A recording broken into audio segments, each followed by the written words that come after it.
আসসালামু আলাইকুম রহমতুল্লাহ। আমি ডাক্তার শাহিদা সুলতানা মিনা বলছি, ঢাকা মিরপুর থেকে। আজ আমি চমৎকার একটি মেডিসিন আপনাদের সামনে তুলে ধরব। যে মেডিসিনটার নাম হচ্ছে নেট্টামিওর। মেডিসিনটা কিন্তু লবণ থেকে তৈরি। জানেন তো, যে কোনো খাবারের টেস্ট বাড়িয়ে দেয় লবণ। সেই লবণের গল্প আজকে আপনাদের সামনে আমি করব। এই লবণটা শুধু রেস্টুরেন্ট বা বাসাবাড়িতেই পাওয়া যায় না।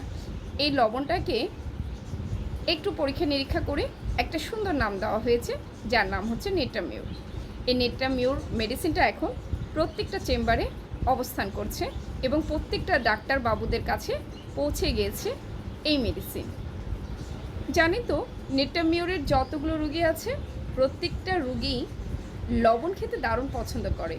সেই জন্য এই রুগীদেরকে বলা হয় লবণ চোর। যে কোনো খাবারের কথা বলবেন যে কী খেতে পছন্দ করেন, মুচকি হেসে বলবে লবণ জাতীয় কিছু হলে ভালো হয়। কেননা আমি লবণ খেতে দারুণ পছন্দ করি।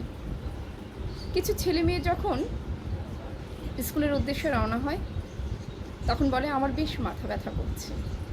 আবার যখন পড়তে দিতে বলবেন যে একটু রিডিং পড়ো তো, তখনও দারুণ ভয় পায়, বলে আমার মাথা ব্যথা করছে। বলেন তো এটা কিসের লক্ষণ? কোন মেডিসিনের মধ্যে আমরা এই লক্ষণটা খুঁজে পাই? সবচেয়ে বড় কথা, ওকে নিয়ে যদি বলেন চলো একটু টিফিনে কিছু খেয়ে আসি, দেখবেন লবণ জাতীয় খাবারটাই ও আগে হাত বাড়িয়ে দিয়েছে। কেননা অন্যান্য খাবারগুলো তার ভালো লাগছে না। আজ এই পর্যন্ত নেট্টামিওর সম্পর্কে বললাম। নেক্সটে নেট্টামিওরকে একেবারে পরিপূর্ণভাবে তুলে ধরবো আপনাদের সামনে। আপনারা সবাই আমার জন্য দোয়া করবেন, ভালো থাকবেন এবং সুস্থ থাকবেন। আল্লাহ হাফেজ।